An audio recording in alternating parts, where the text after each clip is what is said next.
नमस्कार, जय श्री राम। कैसे हैं आप सभी? उम्मीद करती हूँ कि प्रभु श्री राम की कृपा आप सभी पर होगी और आप बिल्कुल खुश होंगे, प्रसन्न होंगे और आपका जीवन बहुत अच्छा चल रहा होगा।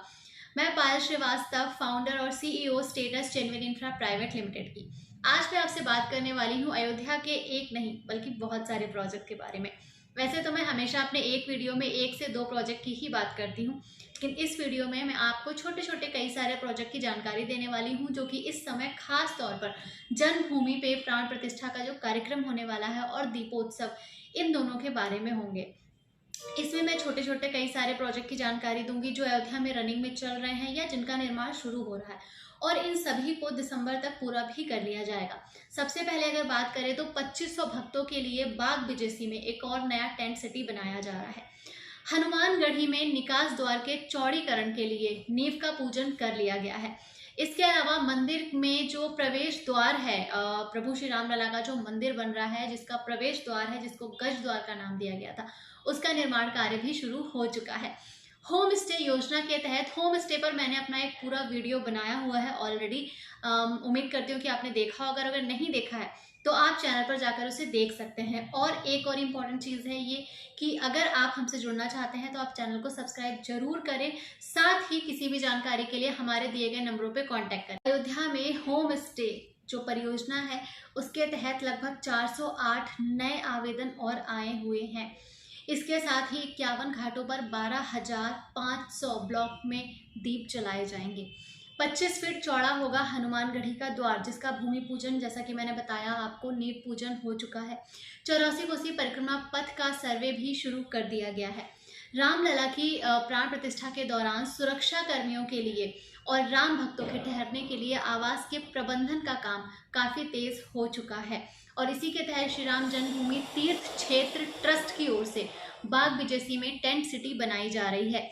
यहाँ लगभग 25,000 भक्तों के रहने का इंतजाम किया जाएगा। लगभग 25,000 भक्त यहाँ पर ठहर पाएंगे। अयोध्या में वैसे तो सभी होटल से लेकर के होटलों का या फिर खाने पीने का, रेस्टोरेंट वगैरह की अगर बात करें, या फिर वहाँ पर अगर हम इस बारे में बात करें कि वहाँ पे टॉयलेट की क्या सुविधा दी जा रही है, और वहाँ पर बेसिकली जो लोग बाहर से भक्त जो आएंगे उनके लिए ट्रांसपोर्ट की क्या व्यवस्था है, तो इन सभी चीज़ों पे काफ़ी तेज़ी से वहाँ पे इस समय काम चल रहा है। इसके साथ ही यहाँ छोटे छोटे आश्रम भी विकसित किए जा रहे हैं, ताकि लोग कम रेट दे करके सस्ते में कोई अच्छी जगह, कोई शांति वाला वातावरण जहाँ पर हो, उन्हें शांति का माहौल मिले, वहाँ पर वो आकर के अयोध्या में स्टे करें, उसकी भी तैयारी चल रही है। और इन आश्रम में खास तौर पर साधु संतों के रहने के इंतजाम किए जाएंगे।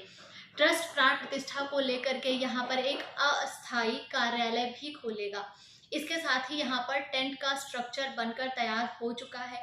शौचालय का निर्माण भी इनके अंदर किया जा रहा है, जिससे कि यहाँ पर ठहरने वाले लोगों को किसी भी तरह की असुविधा का सामना ना करना पड़े।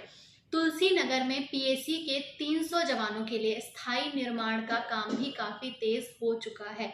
ये काम काफ़ी पहले शुरू हुआ था, लेकिन अभी ये काफ़ी तेज हो चुका है क्योंकि इसे जल्द से जल्द पूरा करना है। 24 करोड़ रुपए की लागत वाला यहाँ पर एक बहुमंजिला भवन वर्ष 2024 में बनकर तैयार हो जाएगा। टेढ़ी बाजार में लगभग 600 सुरक्षा कर्मियों के लिए भी आवास बनकर तैयार हो चुके हैं। अयोध्या की सुरक्षा व्यवस्था अपने आप में बहुत खास भी है, बहुत ज़रूरी भी है, और काफ़ी मॉडर्न तरीके से इस सुरक्षा व्यवस्था को लगातार बढ़ाया जा रहा है। तो वहाँ पर जो सुरक्षा कर्मी हमारे इस समय रह रहे हैं अयोध्या में, जो अपने घरों को छोड़ करके वहाँ पर आए हुए हैं, उनके लिए रहने की एक अच्छी व्यवस्था होना बहुत आवश्यक है। उसको ध्यान में रखते हुए 600 सुरक्षा कर्मियों के लिए आवास बनकर तैयार हो चुके हैं। इसी क्रम में दिसंबर तक 5,000 जवानों के ठहरने का इंतजाम भी यहाँ पर कर दिया जाएगा, जिसके बाद यहाँ पर जो और जवान जो भी रहते हैं, जिनकी यहाँ पर ड्यूटी लगी हुई है, और चूंकि सुरक्षा जन्मभूमि पर और भी ज़्यादा बढ़ने वाली है, तो उनके रहने के इंतजाम हो गए हैं। और इसी सब के बीच में चूंकि हनुमानगढ़ी पर भीड़ काफ़ी ज़्यादा हमेशा ही रहती है, और अब तो ये भीड़ और भी ज़्यादा बढ़ने वाली है, तो हनुमानगढ़ी का जो निकास द्वार है उसको भी 25 फीट चौड़ा किया जा रहा है। बुजुर्गों और दिव्यांगों के लिए यहाँ पर लिफ्ट भी लगाई जाएगी। इस समय भी लगभग 50,000 श्रद्धालु यहाँ पर रोज आते हैं। और उसके अलावा अगर बात करें तो ये संख्या लगभग त्योहारों के टाइम पर 3 गुनी से भी अधिक हो जाती है, 3 गुना से भी ज़्यादा जो ये जो संख्या है ये बढ़ जाती है। और ख़ास तौर पर दीपोत्सव और जन्मभूमि का जो प्राण प्रतिष्ठा का प्रोग्राम होने वाला है उस पर तो इस संख्या का अनुमान अभी तक लगाया ही नहीं जा सकता है कि ये संख्या कितनी बड़ी होने वाली है। और इसी के साथ मंदिर में प्रवेश द्वार का जो कार्य है वो भी, उसका निर्माण कार्य भी शुरू हो चुका है और उसे जल्द ही पूरा कर लिया जाएगा। तो इस बीच में अगर आप मंदिर के दर्शन करने के लिए जाते हैं, प्रभु श्री राम लला के मंदिर में दर्शन करने के लिए अगर आप जाते हैं, तो आप वहाँ पर राम मंदिर का निर्माण होते हुए अपनी आंखों से स्वयं देख सकते हैं कि वो किस स्तर तक पहुँच चुका है। इसके अलावा अगर आप मंदिर की लेटेस्ट अपडेट चाहते हैं तो आप श्री राम जन्मभूमि ट्रस्ट को ट्विटर पे जाकर के फॉलो भी कर सकते हैं, क्योंकि वहाँ पर सारी लेटेस्ट अपडेट रहती है हमेशा, तो आप उसे भी देख सकते हैं। और साथ ही अयोध्या में सभी प्रोजेक्ट की जानकारी के लिए या फिर वहाँ पर और भी जो चीज़ें होती रहती हैं इन्वेस्टमेंट से रिलेटेड, उनकी जानकारी के लिए आप हमारे चैनल को सब्सक्राइब करके रखें। और यहाँ पर जो दिए गए नंबर हैं वो आपकी सहायता करेंगे अयोध्या में एक अच्छी प्रॉपर्टी ढूंढने के लिए। अयोध्या में अगर आप इन्वेस्टमेंट करना चाहते हैं प्रॉपर्टी को लेकर के, अभी तक तो लोगों को बताना पड़ रहा था कि अयोध्या में ये हो रहा है वो हो रहा है, आपको यहाँ पे इन्वेस्टमेंट करना चाहिए ताकि आपको अच्छे रिटर्न्स मिलें, लेकिन अब ये सब चीज़ें बताने की बिल्कुल भी ज़रूरत नहीं है।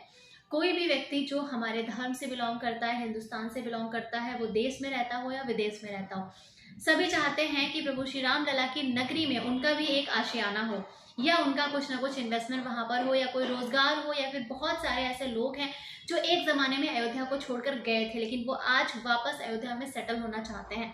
अगर आप भी उनमें से एक हैं और आप भी अयोध्या में प्रॉपर्टी की तलाश कर रहे हैं, तो आप हमारे डिस्क्रिप्शन में जो नंबर दिए गए हैं आप उन पर कॉल कर सकते हैं, वहाँ से आपकी मदद की जाएगी। ये सुविधा अभी तक फ्री ऑफ कॉस्ट है, तो आप बिना किसी चार्जेस के, बिना कोई भी पेमेंट किया बिना आप वहाँ से इंफॉर्मेशंस ले सकते हैं।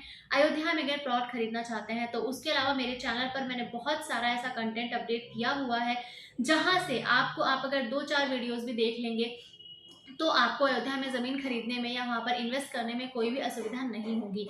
अयोध्या में ज़मीनों की कमी है, बहुत कम ज़मीनें ऐसी हैं जो हमारे लिए, आपके लिए अवेलेबल हैं, और ख़ास तौर पर गवर्नमेंट का अधिग्रहण बहुत बड़ा होने के कारण ज़मीनों की जो अवेलेबिलिटी है वो बिल्कुल ना के बराबर है। तो अयोध्या में इन्वेस्टमेंट करने से पहले आप सतर्क रहें। हम अगले वीडियो में फिर मिलेंगे, तब तक के लिए नमस्कार।